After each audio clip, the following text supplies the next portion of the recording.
Welcome to Women's Million Dollar Conversations with Alice Tang, where we share stories from successful businesswomen who have saved, earned, or sold over $1 million and discuss how they built their success and insights to help you achieve your goals.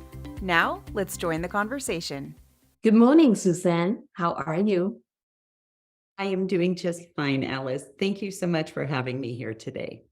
Welcome to the Women Million Dollar Conversations. And we interview guests who has either saved, earned, or made $1 million. So that's so exciting. Here I am with one of my wonderful friends, Suzanne Hanifin. Not only she's a friend, she's a power woman with generosity. A lot of people in the community know about her. And she's the founder of Acumen Executive Search. Suzanne, would you say hi to our audience and also tell a little bit about you and your company? Perfect. Yeah, so as Alice mentioned, I am Suzanne Hanifin, the president and founder of Acumen Executive Search. We are a retained, high-touch, boutique, women-owned recruiting firm, and we've been around since 2007. Cannot believe it's been over 15 years. And we are growing and expanding, and things are going really well. So hunting the top level executive is what you do every day. That's so exciting. We're here today to talk about Suzanne, her values, her inner emotions, and we're going to learn a few tips from you. First question, what is the value of money for Suzanne? It's interesting. I think when you ask that question, the first thing comes to my mind is freedom. But as I kind of breathe a little bit, ask that question a different way, it makes me really want to say it is a very complicated answer because, as you mentioned, it's what we build and all the work that it's taken to get there. And you would think, whoo, we're here, we're at that $1 million mark. But there's that backside to it and a lot of responsibilities that come with that imbalance. So I would say my relationship with money is really understanding and hoping to find that balance between enjoying and breathing and working and going. No kidding. I think given the line of work that I do, I hear a lot of these balance related questions. Should I just save and eat only potatoes, right? No nutrient, no vacation, no Disneyland trip for my kid and just get to early retirement? Or should I just give them a better life because I could, but that could possibly delay my option to stop? It's really, like you said, a very complicated conversation. So it's about choices, it's about priorities. So you can't be so greedy. Of course, we want everything, right? Yeah. But what is your first priority? If having the option to stop, then we need to make sure that we allocate the most resources to save.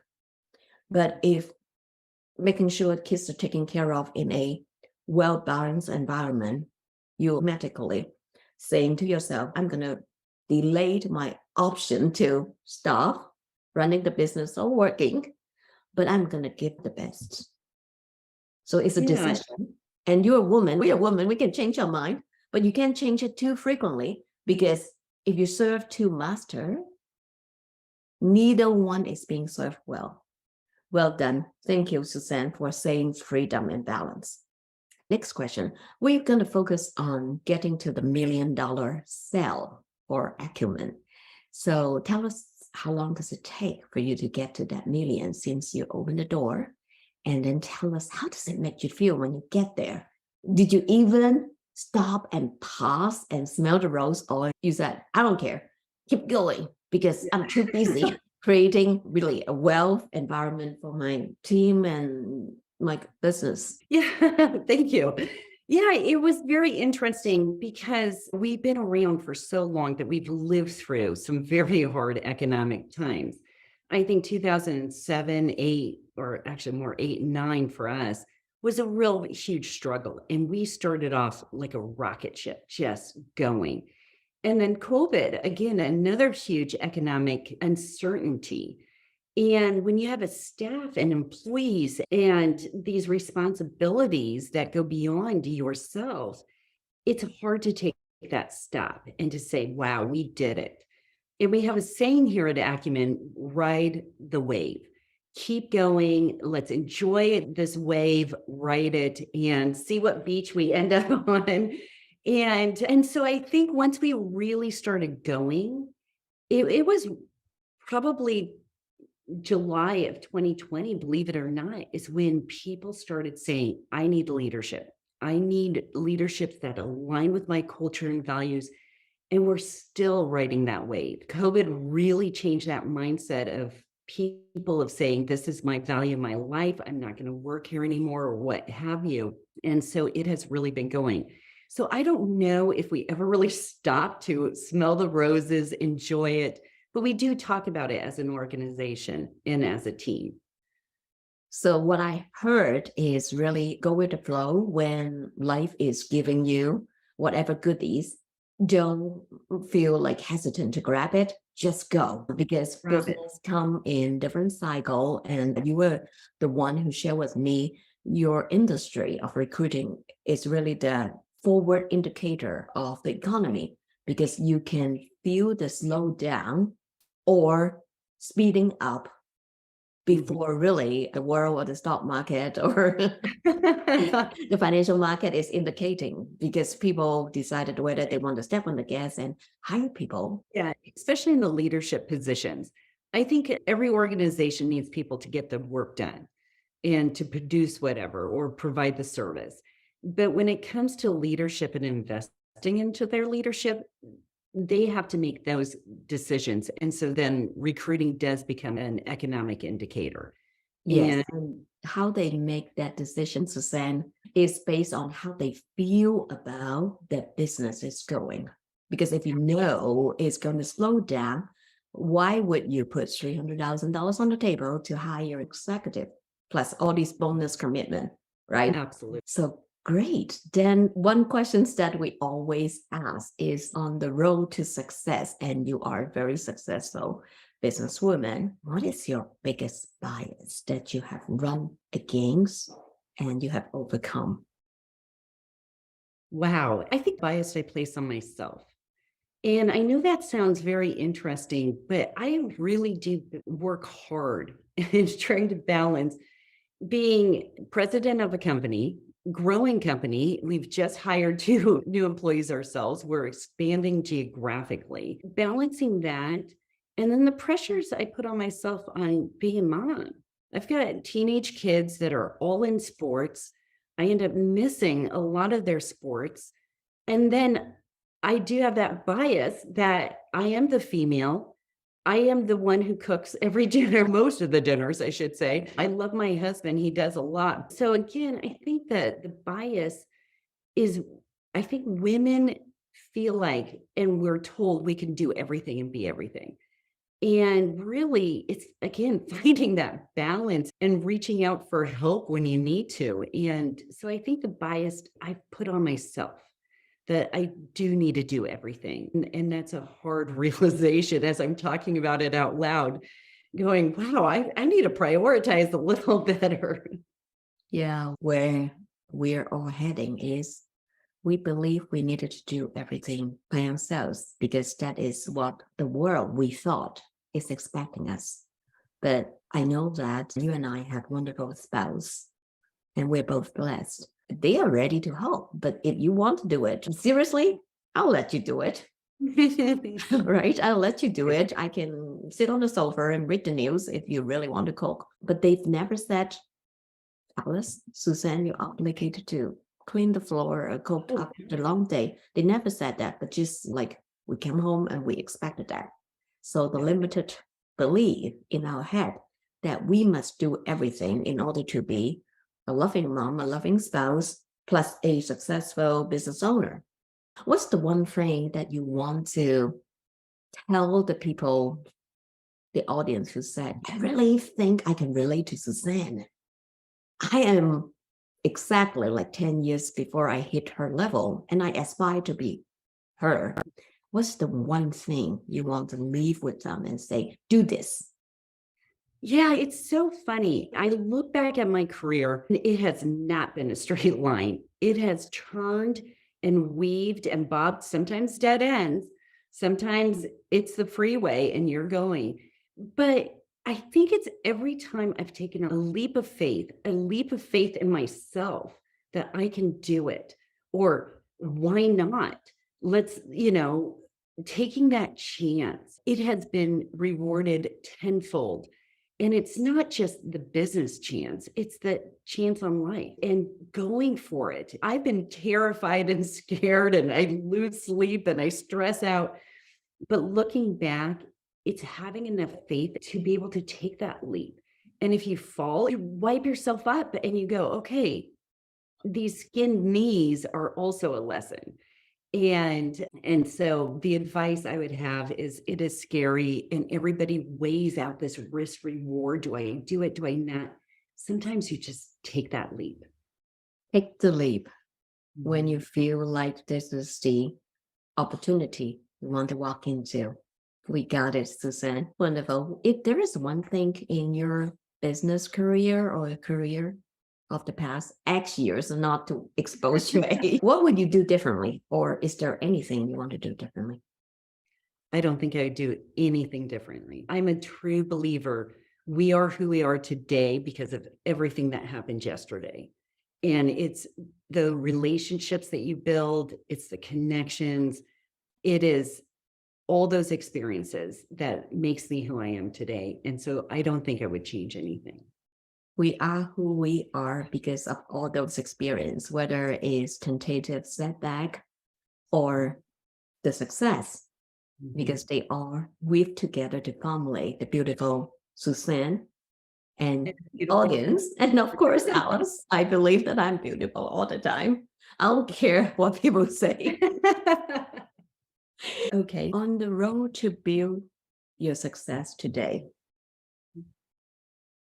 I'm sure there are moments that is so hard that you're hanging in with your pinky finger on the cliff. You wanted to quit. I mean, that thought came true to any successful people because Rome is not built in one day, like you said. And we probably have setback. What kept you going? Again, I think it's my team. I work with the most amazing, smart, dedicated women. They too inspire me. And if anybody thinks they can run an organization by themselves, that's silly. And I think we rely on each other. There's 8 of us women that run Acumen, and that's an inspiration and a challenge both. But it's the people you surround yourself with. That network is so invaluable when you do want to quit, when you are scared, when you haven't slept for days because you're waiting for a big contract to come through and you don't know how you're going to pay people. It is so stressful. And without this tribe, whether it's your employees, your network, that has kept me going, hands down. Very good. Basically, make sure that we have the network and the community to be there, because when we didn't have the belief in us, they are going to push us and tell us, okay, I'm going to carry you through the extra mile, because sometimes you carry me, sometimes I carry you. And Absolutely. we're going to get through this together. Who is going to carry you if you have no relationships with them? So there's another time, another day, we can talk about how best to build a relationship. 2 more questions. What is the best or the worst advice that you have ever received that has made the biggest impact in your life? Oh, this is a funny story. When I finished college, I was so excited. I ended up with a big Fortune 100 company. And even more excited, I got the one-woman partner in the West Coast and was so thrilled to think, oh my gosh, I'm going to have this mentor. And to age myself a little bit, this was early 90s. So we all come in with our big shoulder pads, our big hair. And I remember she looked at us, and there was 4 of us women who she took us out to lunch. And she said, if you think you can have this job and a family, think again. And again, at 23, I remember turning to myself going, F you, I am going to do it and I am going to have it. And again, that was the worst advice, but it was so instrumental into my whole career. It was like, I am not compromising. I am not choosing one or the other. I look back and I go, did she do that on purpose just to motivate us? Or did she really believe that? Because there was such a time that women really did emulate kind of that man and needing to be more masculine to be successful. And I think today we've evolved to say, no, that's not what we need to do. But yeah, that was the worst advice I was ever given, but the biggest impact. Yes, regardless, I think when you receive such a statement, what you just told us is that really conflict with my value, my belief, and you said to yourself, I'm going to prove you wrong. Yeah. And look at me 30 years later. Yeah. I can have it. I can have it. No, Yeah. who said I can? Yeah. It's how I define success, what you just said. Yeah. And I'm not going to take that suggestion or advice because I know myself better. I run the show, my show, not your show. Watch me. Exactly. And just what we were saying, it's confidence in yourself, your abilities, and not believing in those negative people in your life. Yes, yes. What are you grateful for? Oh boy, I am so grateful in my life for everyone and everything. It's amazing. I really do step back and appreciate it.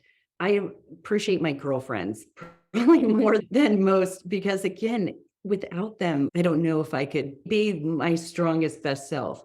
But I really am grateful to that network, that business network.